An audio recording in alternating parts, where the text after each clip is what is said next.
Hello and welcome to a new episode of the CTO Show with Mehmet. My name is Mehmet, and as you know, in each episode, I discuss different topics from AI, emerging tech, cybersecurity, digital transformation, and sometimes I have with me entrepreneurs, solopreneurs, thought leaders who share their insights about what's happening currently in the market. And today I'm very happy to have with me Edward Sturm, who is joining me from Poland, but he's originally from New York City. Edward, thank you very much for being with me on the show today. So can you just introduce yourself, what you've been up to? Hey, all right. Yeah, this is cool. So, I'm actually one of the early viral video producers on YouTube. And I only realized that in retrospect when I was thinking back to my career, but I was making videos, viral videos on YouTube before people even realized that you could make a living on YouTube. And I've had like hundreds of millions of views on my videos. I've been on some of the top TV shows in the world, all over the world, because we were doing big stunts. So we would go on TV shows in Japan, Germany, all over the United States where I'm from. And like I said, we were doing this in a time when no one realized that you could really make a living making videos on YouTube. And so as a result, I pursued like the standard route, which is first I went and I worked at television networks in New York. I famously worked at the company that made Saturday Night Live. And and then I got really into tech and but like the marketing side of tech. And so I started teaching myself search engine optimization because I thought it was like this magic superpower. And, I think I'm now probably one of the best SEOs on the planet, one of the best search engine optimizers on the planet. I've done it for ADP and Procter& and Gamble and Time Inc. and Microsoft. And, I had my own agency. I also worked in an agency doing it for other companies. And, SEO is my favorite marketing channel. And then I got into some other stuff. Before I tell the rest, I don't know, do you have any questions about I'm on like a whirlwind right now.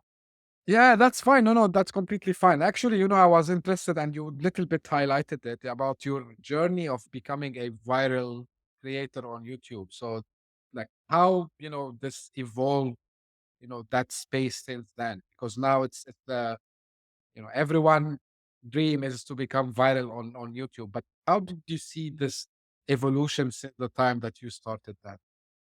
When I started, YouTube was more about actually a great question. When I started on YouTube, YouTube was more about stunts than it was having like serialized shows or channels. It was more about doing like big things and capturing it on camera. And that's what me and my friend did. And a few times we tried to do a vlog. And we never did a vlog because a vlog is a lot of work, and my friend didn't he thought he wanted to do it, and he didn't wanna do it. And I actually could have done it, and I didn't realize that at the time that I could have just started a daily YouTube vlog myself. And I think had I known how, um, how successful you could get with a daily vlog on YouTube, had I actually, like, known that at the time, had there been examples like Casey Neistat, I would have done it. But I at the time, it was way more than 10 years ago, and I Wow. had no idea. Yeah. And, I think it was in 2009 when we had our first viral video, and was it like YouTube founded in it was either acquired or founded in 2007. I mean, YouTube is Yeah. yeah. So, so yeah, no one knew. And, and so it slowly progressed from being about capturing cool things on camera to being about creators and their stories and serials and personalities.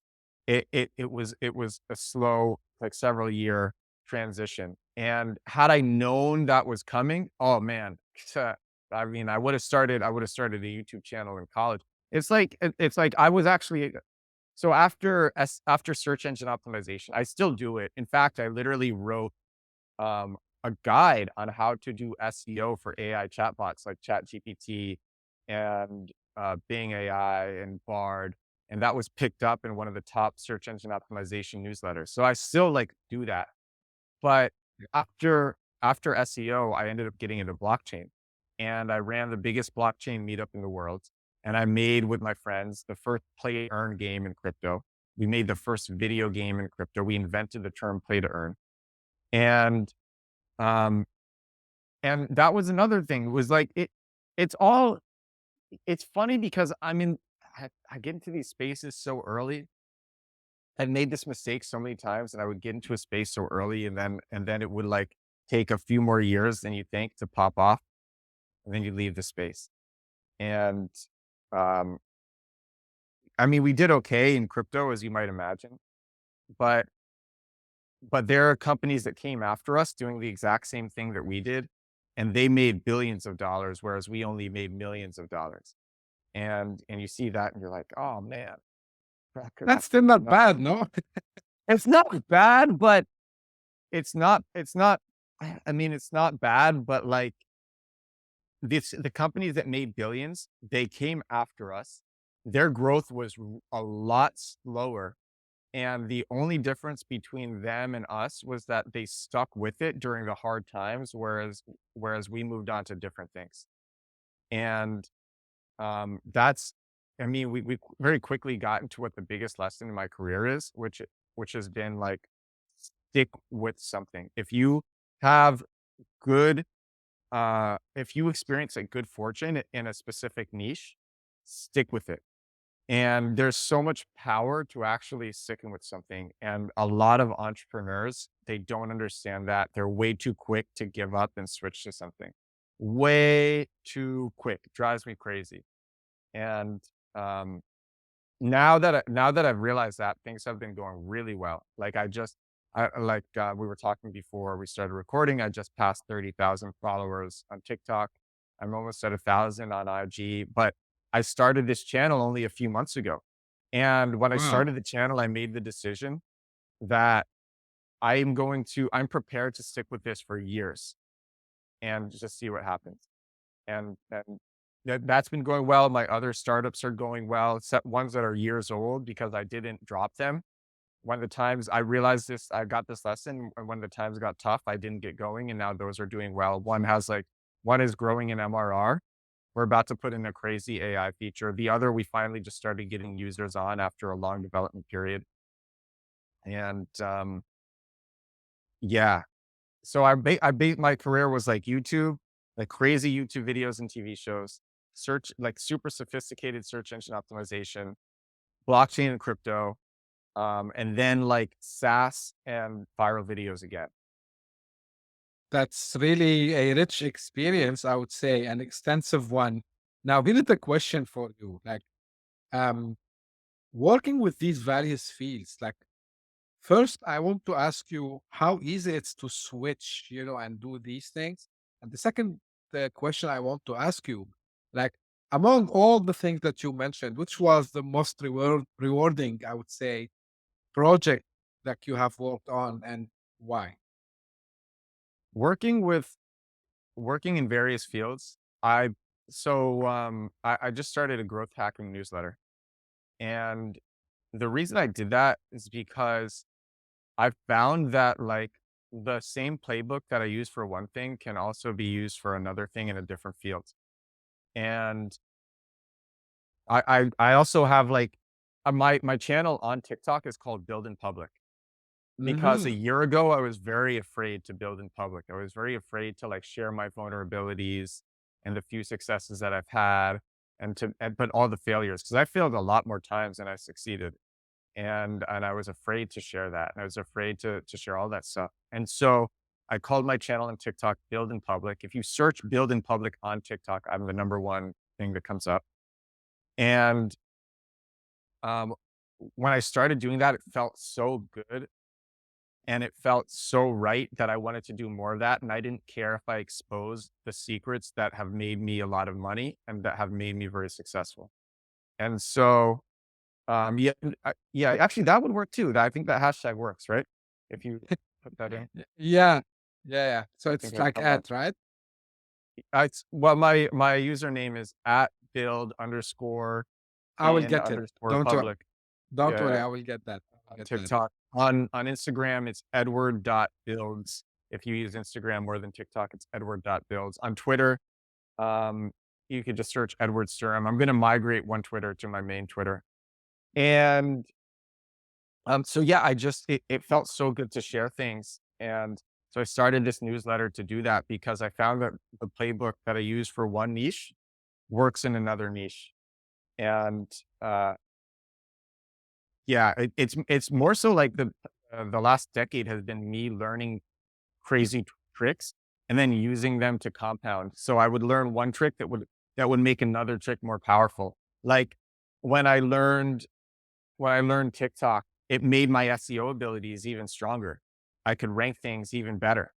When I got good at doing podcasts and started going on a lot of podcasts, I got backlinks from those, and I got content to repurpose for TikTok and for mobile video, and everything kind of like winds into each other, which I really love.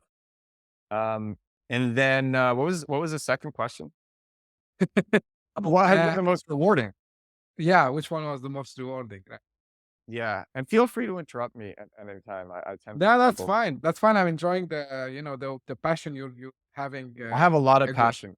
I I can mean, see that. that's why I think I've grown on TikTok as fast as I have, is because I'm a passionate person. But um, the most rewarding, I'm not gonna lie. So it's so funny because so for this last, I was living in Kiev for 2 years in Ukraine, Mhm. and I had like a personal Instagram, and it was okay. I mean, I wasn't trying to grow it. I wasn't trying to be famous or anything.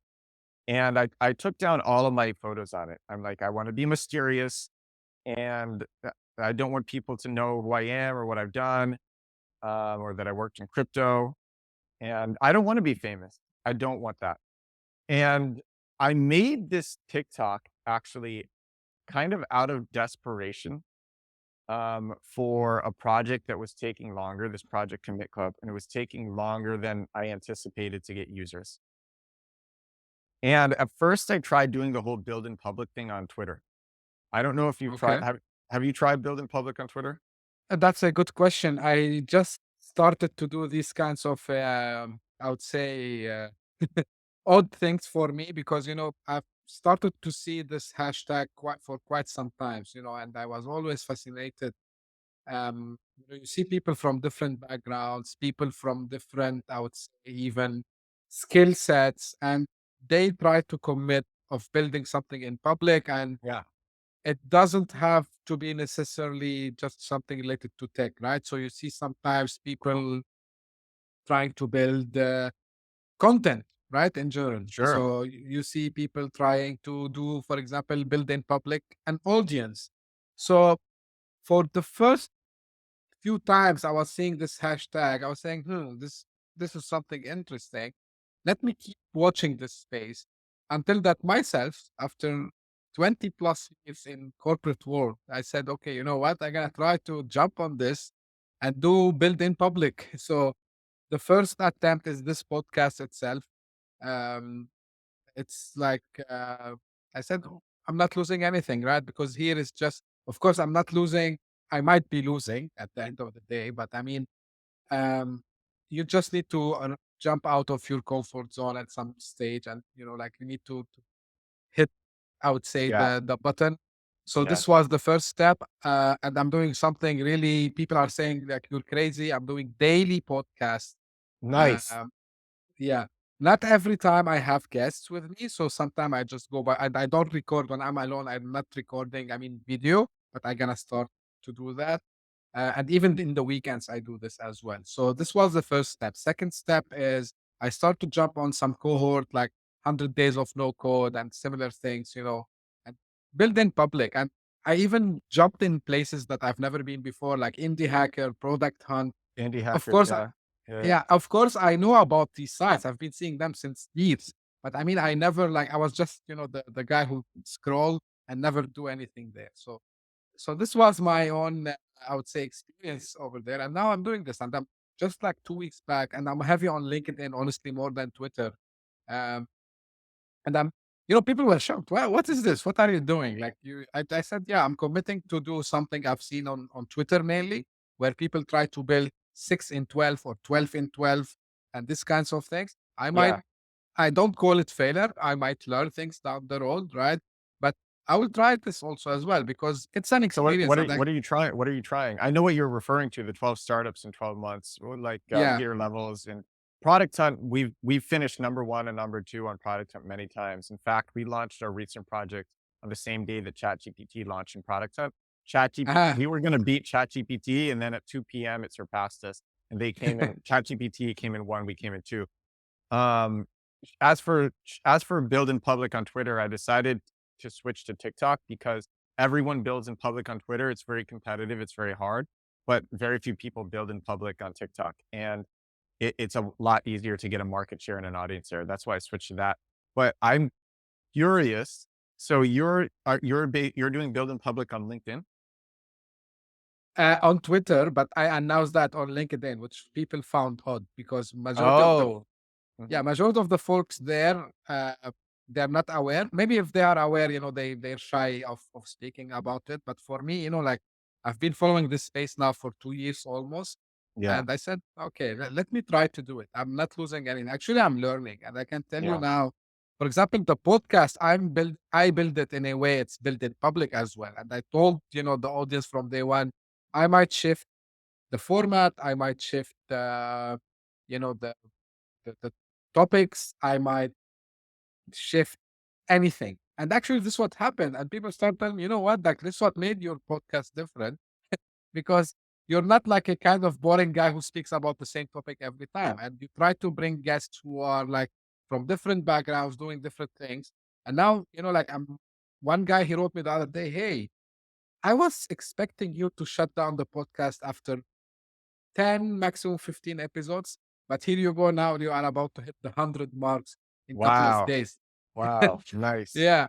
I said, yeah, like just I'm liking it. Actually, I'm learning down the way. When I'm speaking to someone like yourself, Edward, I'm learning, right? I'm seeing Yeah. what other people have done. I'm getting motivated myself as well. So this is a huge thing. What I'm trying to build in a very, I would say, nutshell, trying to build. I didn't start yet. I did shy starts, but I need to work on that. So I said, I believe I can come up with a SaaS product idea and build it. I can come up with a product service and I can build it. I can come up with um, like the podcast is one thing, the YouTube channel is one thing, some other content. I started TikTok also recently. I'm Oh, yeah? still shy. Yeah, I'm still shy over there. What I'm trying to do is to be different from the other, all these guys who just they say, "Hey, have you seen this Chat GPT application?" What I'm doing actually, I'm doing quite the opposite. Hey guys, this is not the hype. It's not what you think. I mean, not talking about ChatGPT itself, but about some of these apps. For example, I just did a video today about AutoGPT, and Oh, they said, cool. guys, yeah, guys, it's a cool thing, but hey, it's not like the God mode, it's not the creator mode of ChatGPT. The guys themselves, they are saying we are still exploring the idea. But what I mentioned is, hey, listen, this is very cool because what they are trying to do is like they're having these bots, multiple instances of ChatGPT talking to each others and accessing the internet. So yeah. Now How coming back to how have your yeah, videos done on TikTok? uh, the most viewed video, I think it hit 500 views only. I don't have that big followers. I I have wanna only know, 15. so, it's funny with TikTok. I was making I committed to doing at least 1 video a day. I said, "Whatever happens, I'm gonna do 1 video a day." But I was having a lot of fun doing it, so instead, I would oftentimes do, like, 2 to 4 videos a day. And I Oh, shoot everything in the app, I edit everything in the app, I kinda do it on the fly, and it takes me anywhere from, like, 20 to 40 minutes to make each video. Sometimes I can make a video in 15 minutes. One time I made a video in literally a minute and a half, and it got 2,000,000 views. 2,000,000 wow. views. I was in a cafe, I saw some guy working on his laptop who looked like Gary Vaynerchuk, and I have it pinned on my profile. And I zoomed in. He didn't even realize because I was on the other side of the cafe, and I zoomed in slowly while I narrated. I'm like, this guy working on his laptop, he's working away, and all these people are sitting around him. And what nobody realizes is this guy looks exactly like Gary Vaynerchuk. And then I cut the video, and that was it. And it was just one shot, no filters, no editing, just this one shot with me narrating, first take, and I write some quick description for it, and then put it up, and it 2 million views. Um and sometimes actually another one of my videos I made in, I think it was 3 shots, and I made it in maybe like 10 minutes, and that one was like 2.3 million views. Whereas like other ones, I'll spend like 40 minutes on them, and they'll get like several 100,000 views. And then other ones, I'll spend like an hour on them, and they get like 200 views. And um, but my point is, like, I don't spend a lot of time. But so I was putting up a video. I was putting up 1 to 4 videos a day for 90 days straight, before having my first, before actually like starting to get Consistency. followers. Consistent. So now I've had the channel for like 6 months, Yeah. and for the first 80, day 85, I think I track my followers every day at 6 a.m. right when I wake up.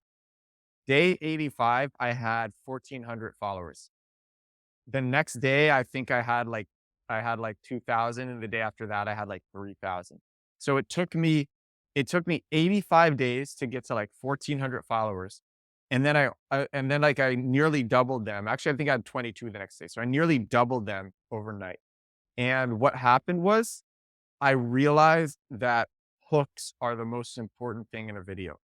Hooks, like it's like a tweet, or if it's a video, or if it's a movie and you have the opening, whatever it is, you need to have that hook at the beginning. And so I started putting 85%. It's like the Pareto curve. You get like 80% of your results for like 20% of the output.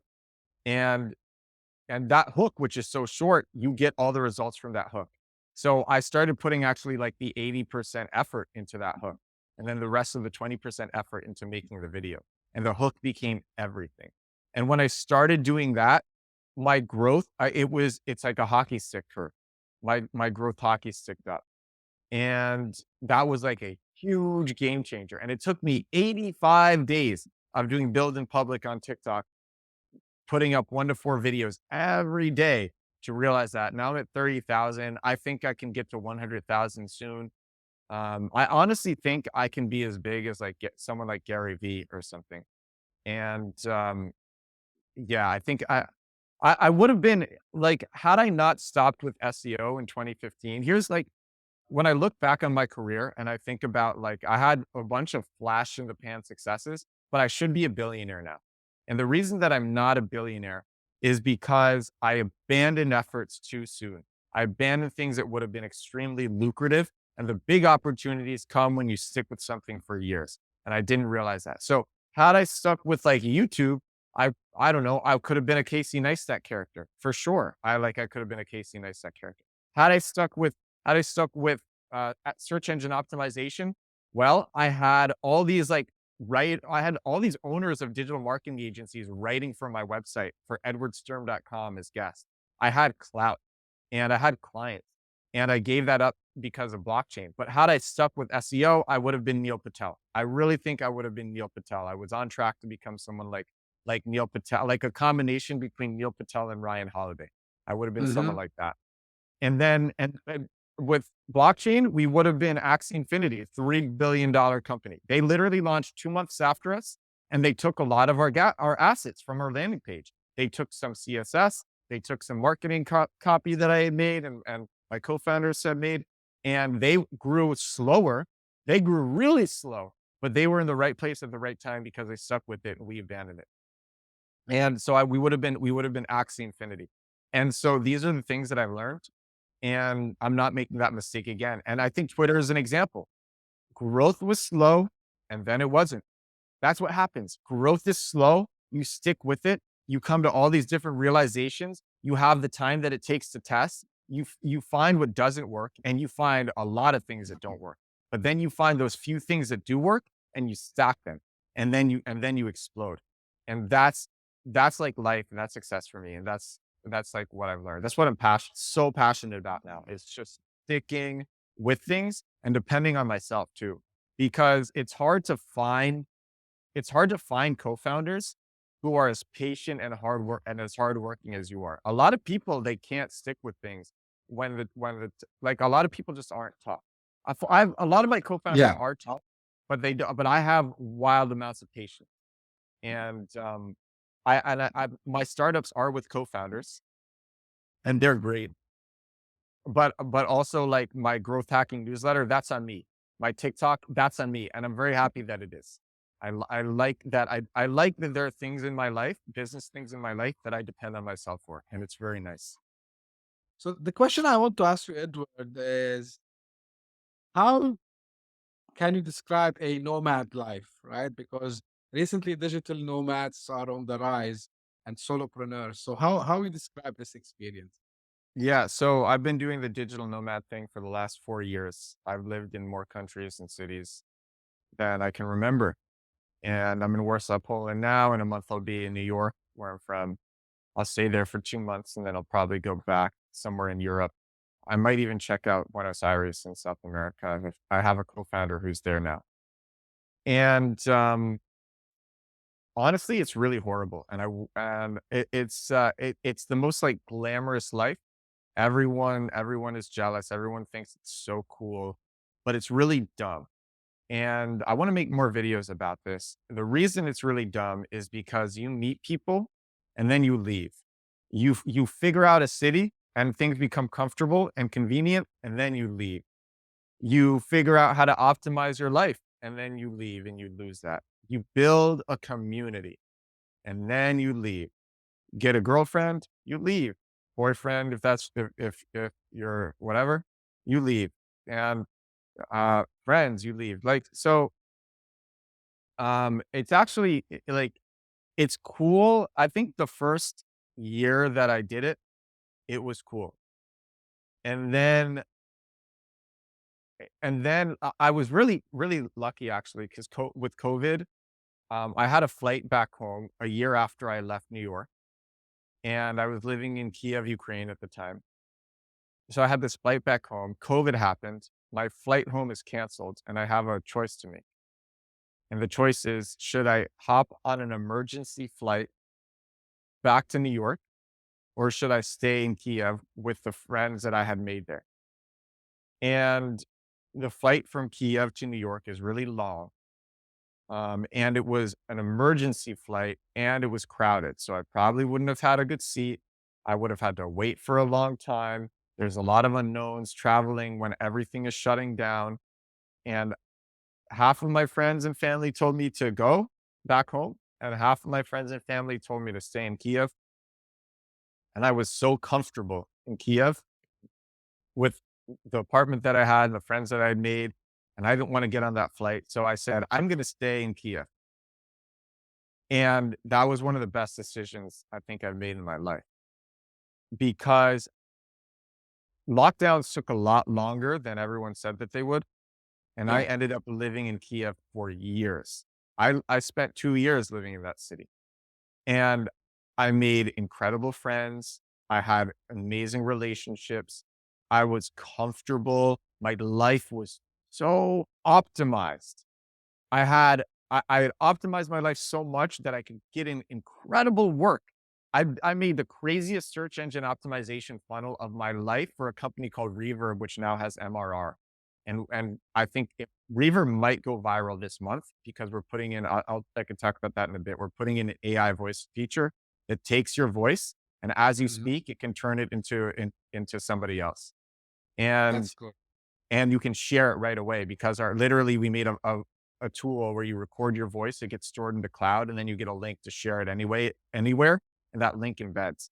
And so and we get all of our users through SEO and word of mouth, but especially SEO. In 1 month, we got 32,000 unique visitors from SEO, and these were qualified bottom of funnel people who were just looking for a tool like ours because of the funnel that I built during COVID in Kiev. And I was able to turn out such incredible work because my life was so optimized. And that's because I stayed in one place. I very strongly believe in don't be. In fact, recently this girl broke up with me. I actually put it in a TikTok that I made this morning. I met this girl in Barcelona, an incredible human being, and I don't know, I hope we'll get back together, and we were dating in Barcelona, and then I had to leave, and I've been living in Warsaw since, and we tried to make it work, but long distance is very hard. This is the second time I've had a long distance relationship fall through because I'm doing the digital nomad thing, I and see. it's really frustrating. You meet people, you establish relationships, and it's really hard to keep those going, and so I strongly advocate don't be a digital nomad, be a digital slow mad. That's Peter Levels came up with that term because Peter Levels Yes. created the digital nomad life. He actually him and Tim Ferriss made popular. Yes, And I 100% agree on that. Now you mentioned Edward, and we talked about AI a lot. Um, Now, what is your expectation here, especially because you are on the part of search engine optimization, SEO? You have done a lot of work, and now we are seeing, hey, SEO is dead, right? And something like ChatGPT can replace that. I want to, hear your opinion not only on the SEO specifically, but in general, about what we call it white collar jobs and all this things that are happening. What is your opinion on this matter? um, I spoke with an AI engineer at Google recently about this on a Twitter space. And Mhm. him and I actually have the same concern. And that is conversational AI is going to remove the incentives for creating content, and there will be no new creation of a knowledge base, of a written knowledge base, because the incentivization that you get with SEO will be made obsolete. And Bard doesn't even cite sources. Maybe they'll put it in. ChatGPT has it, but you don't really a lot of the time you don't need to look at the sources that it cites. That's why you're using a conversational AI. ChatGPT just started to put that in, I think. But again, the point is you want conversational AI to do a good enough job answering your question that you don't have to look, and it's conversational. You ask more questions to figure things out rather than go and research yourself. And this will be fine with a lot of things. If you need to know how to cut open a mango, we have knowledge bases for that. That's fine. If you want to know how to speak French, knowledge bases for that. ChatGPT can speak to you in French. It can give you courses to practice with. You can tell it to be a French teacher. If a new technology emerges that we need tutorials on, whereas in the past there would have been a wealth of tutorials generated, now there won't be as many tutorials. And it will be, I think, a lot harder for people to learn new technologies and new disciplines. And it's really an unknown when we're gonna have this like knowledge base blackout. And that scares me a lot. I'm also afraid of all the people who are being automated away. I say to a lot of people, I don't want to be. I'm trying to figure out how to not be on the wrong side of history with AI because I think a lot of people will. I think investing in yourself as a creator and as an influencer is a great hedge against AI in the near term, as in like within the next decade. I think it will be a good hedge. Investing in yourself as an influencer, that will be a good hedge. Having a social based uh, software company, which is something else that I have, that will be a great hedge. Um, so that's like those are ways to do it. But I mean, I use Midjourney, I use ChatGPT, I use Bing. And in fact, in a lot of cases, I prefer conversational AI for a top of funnel explorational search than I do Googling something. Mhm. and that's a lot of people. If you wanna know how to cut up if I want again, I have 2 mangoes. I bought mangoes the other day at a farmer's market. I actually don't know how to cut open a mango, and, maybe I'll watch on YouTube, maybe I'll ask ChatGPT. ChatGPT will probably be able to tell me, and, and that's because these things are great for top of funnel searches. You can also you can do bottom of funnel to you can make bottom of funnel use case pages. So the article that I wrote that I said was picked up in the SEO newsletter. Mhm. That article says you should create a corpus of use cases. And so you would have a long page of every which way to use your software company or your hardware, whatever, or your product or service, a long page or your brand, because that way this works well for SEO. So if someone, for our company Reverb, for a voice company, if you search song recorder, we literally rank number one on Google. If you search, if you search how to record spoken word poetry, we rank number one. If you search have your students record themselves reading, we rank number one. These are a wide difference in use cases, but as a voice recorder in the cloud, as a shareable voice recorder in the cloud, these are all your use cases that we fit very well. And I made SEO landing pages for each of these bottom of funnel use cases. The people who are searching these are looking to use something immediately. That's why it's bottom of funnel. If you do that, that also works well for conversational AI, because when someone is asking the conversational AI, like, what's a good piece of software to have my students record themselves reading, it will say use Reverb record. And and that's another good hedge. But a lot of people, I mean, so like analysts, God, like Bloomberg GPT was just announced, and analysts are so many analysts are going to lose their job and won't come into the market. So yeah, I think very often about how to hedge against AI. And I mean, even if you just look at where DALI was in October, I was using DALI in October, and now I'm using Midjourney, and or like in the time, like text to image generative AI has increased so fast. God, like if you look at what Midjourney was creating a year ago, less than a year ago, if you look what it was creating last summer and look at what it's creating now, and then think about where it will be in 8 months, man, what will Midjourney be like in 8 months? And I mean, even now, like text to video is improving fast. Yep. One of my co-founders, he's not impressed with AI. He's like, "Oh, it's just pattern matching with no logic." Sure, it doesn't have logic, but the people using it do, and people can string it together in really creative ways and remove so many middlemen from the equation.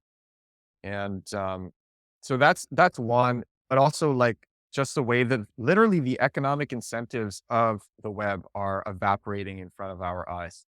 And I'm very nervous that there's going to be this dark age of information, actually. Um, like you would think, like we have these AI, so we have these AI, so like it's going to be an enlightenment. We're all going to have so much more information.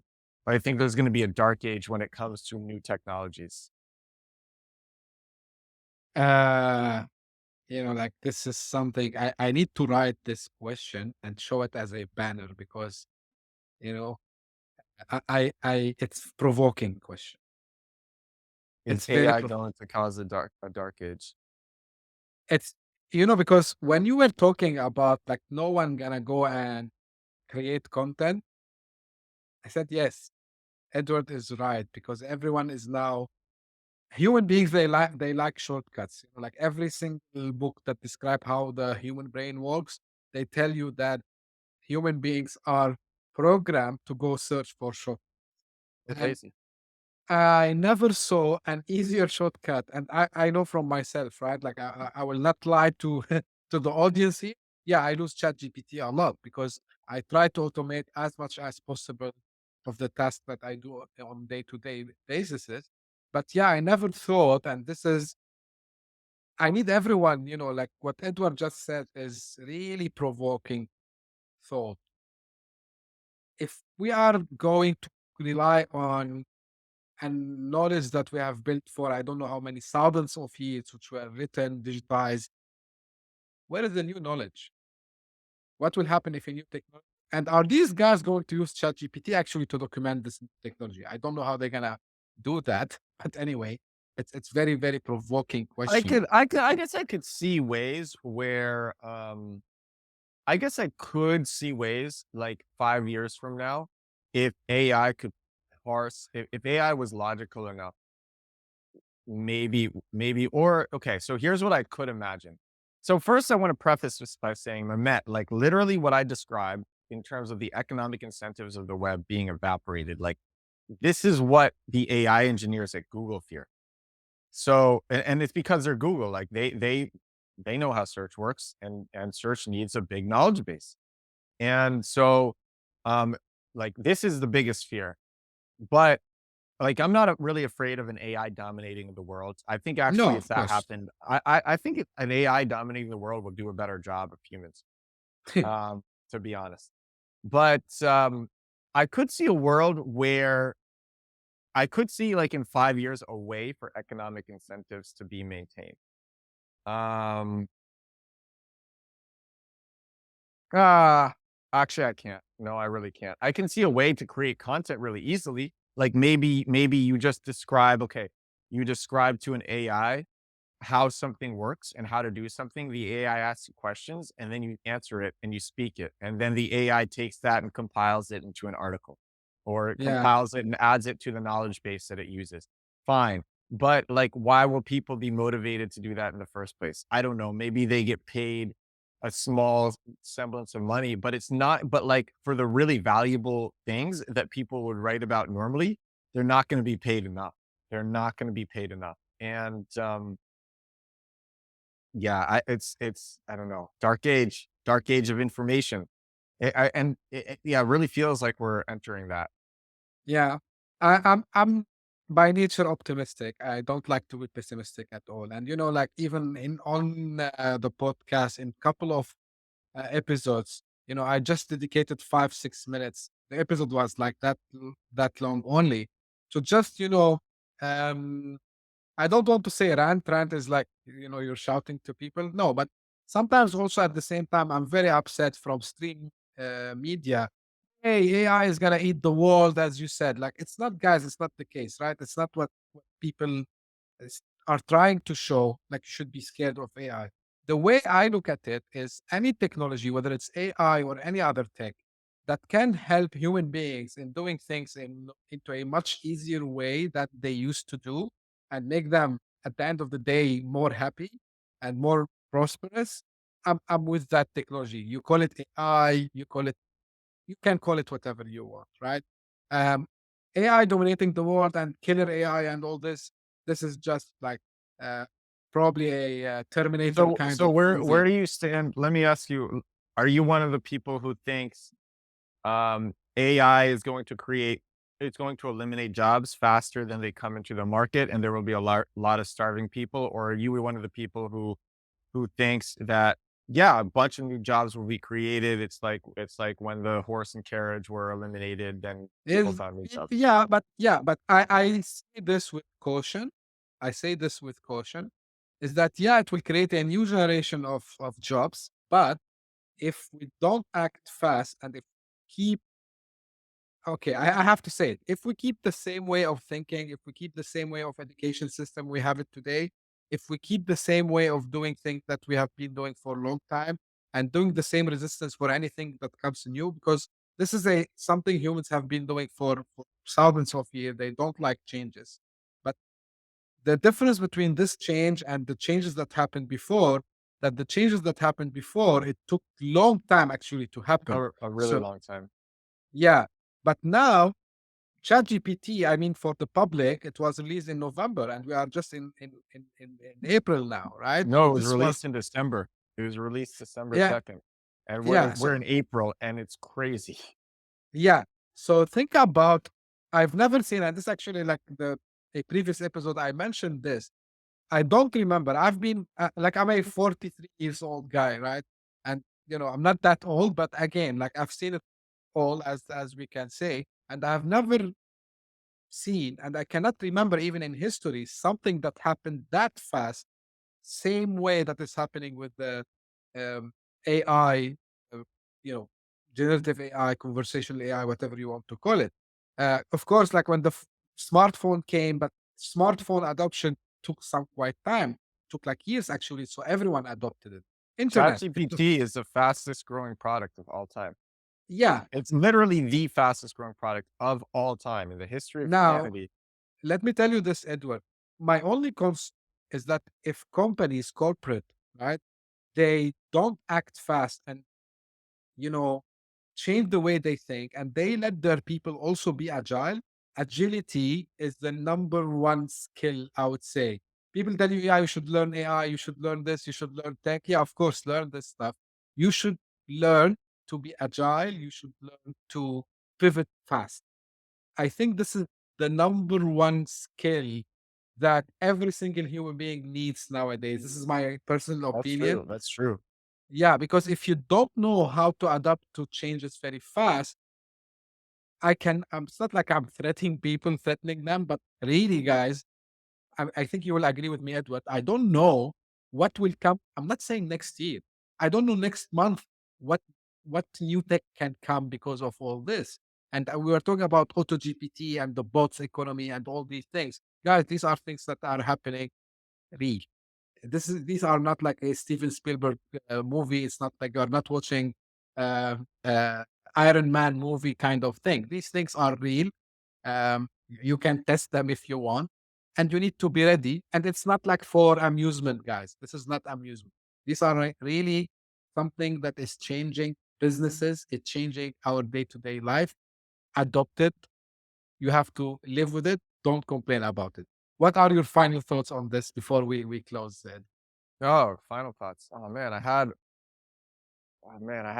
had a crazy final thought. Go ahead. Yeah. Uh, well, I actually totally agree with that. You gotta move fast. No, I can't even remember this crazy final thought that I That's there was. I think it was like the Terminator thing. Um, yeah, I mean the way that it's progressing is really fast, and you need to try Midjourney. Midjourney, literally, you can try it for free. It's really easy to try. If you can't think of a good prompt, you can go to Midjourney. You can literally just Google Midjourney showcase and uh and then get like prompts to use. Chat GPT should be 100% tried by everybody in the world. And um I to be honest, I don't know what's gonna happen. I hope we have a utopia. I actually think AI shouldn't be regulated. I think it should be people should work on it as fast as possible to try to create the best solution because you that they cannot. can. Because there's a lot of bad actors who are working on AI too, and they don't care about sanctions and laws. They don't care about that.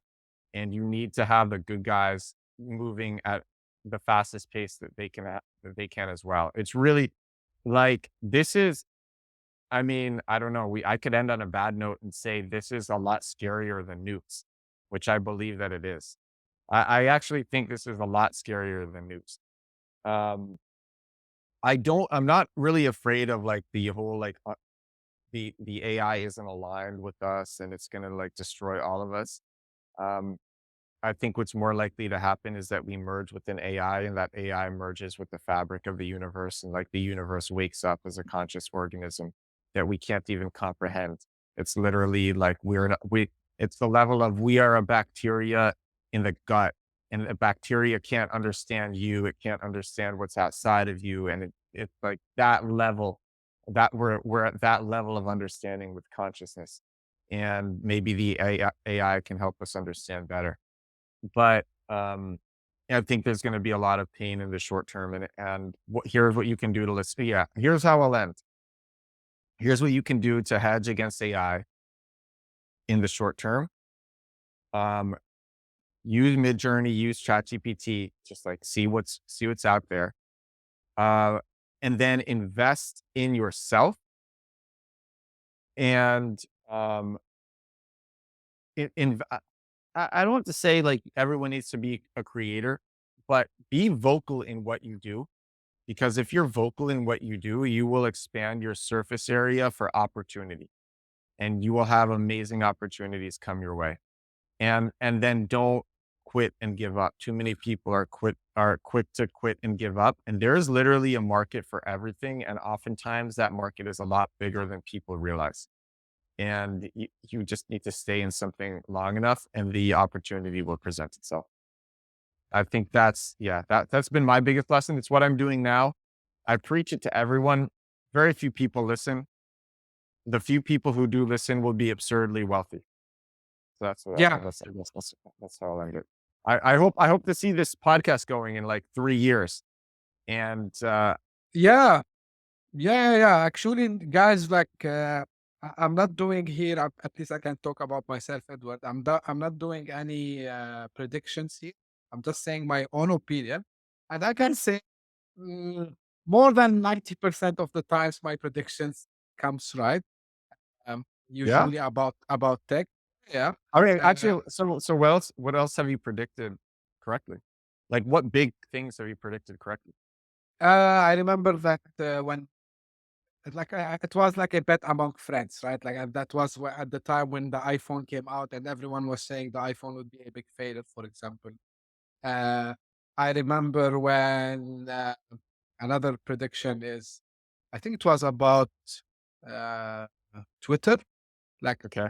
who gonna use a tool that allows you to do only 140 characters at that time? And I said, no, I can see what they are trying to do. So I was right at that time. It's not like I didn't get wrong. Of course, I did get wrong. For example, I didn't expect TikTok to explode this way because I said Okay. there's enough in the market and a newcomer would do like a How about crypto? oh, this is a gray area for me, honestly, Edward. It's a gray area for me, and the reason it's a gray area, it's not because I am with or against, um, because it okay. I believe in blockchain as a technology, right? I do I'm too.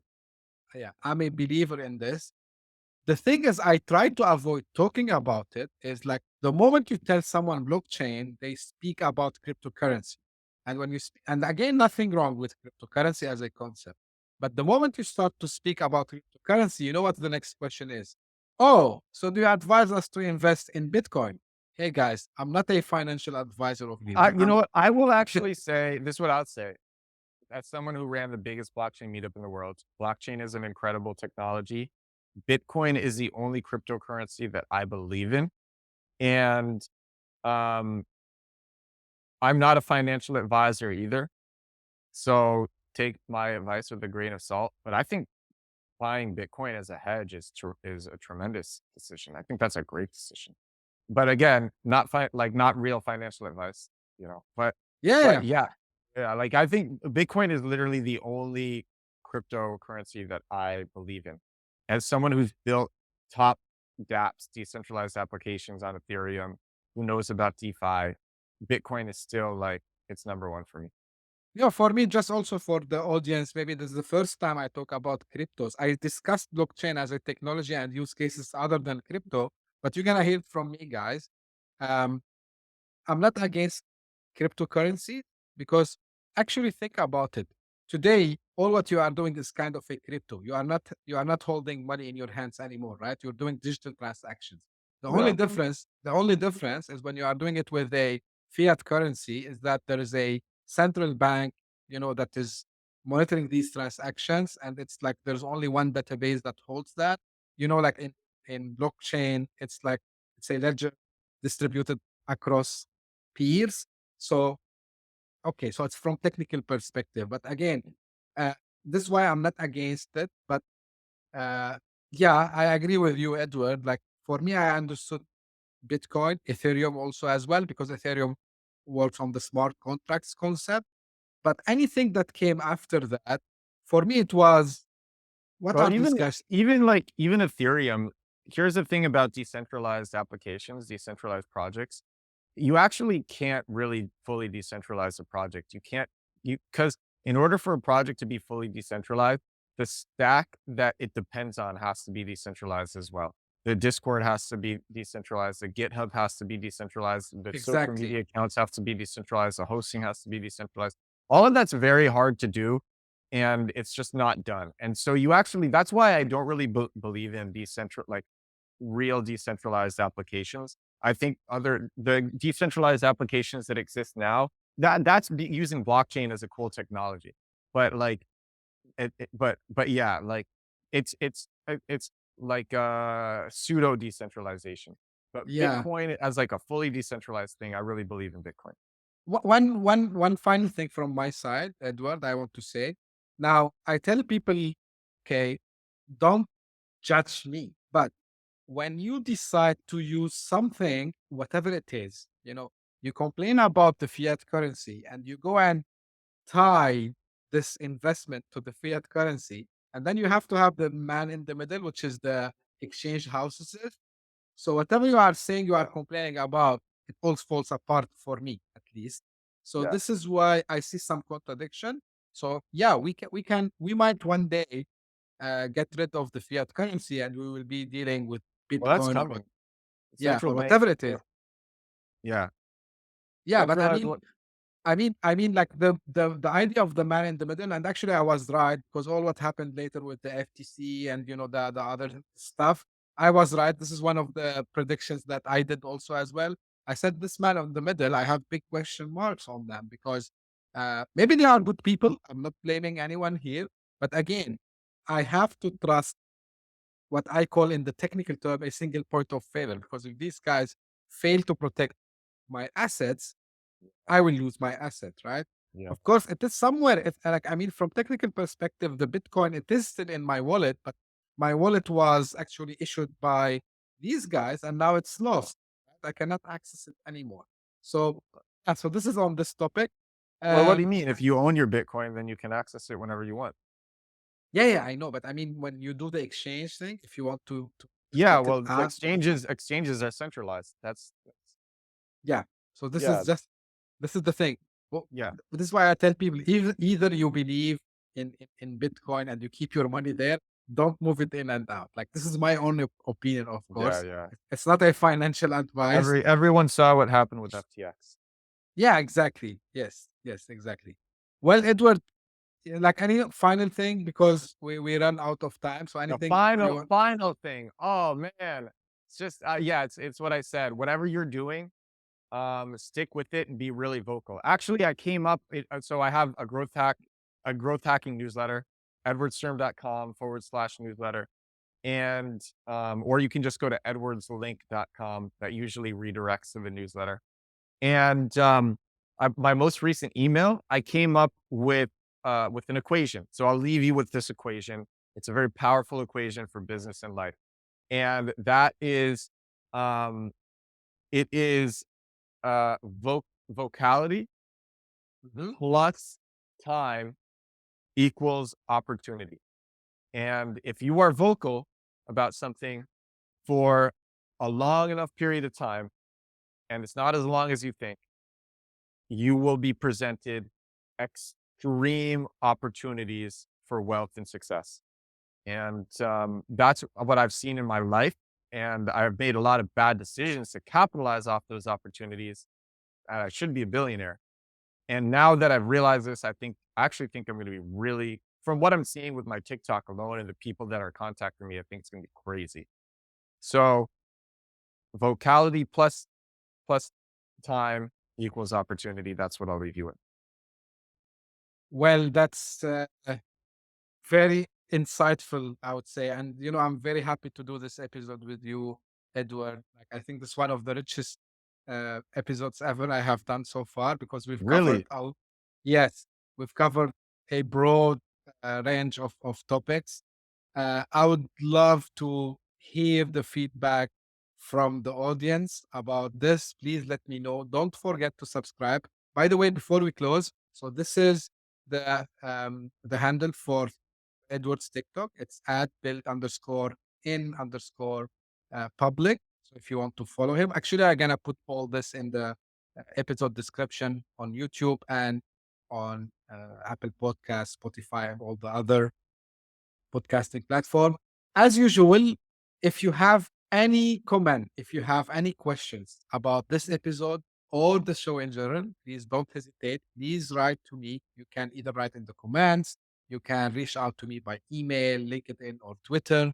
And soon on TikTok, I would say I'm gonna learn from Edward how to grow the audience there. And if you are also interested to come on the show and be a guest, please don't hesitate to do that. And thank you very much for tuning in. And we'll see you in the next episode. Thank you very much.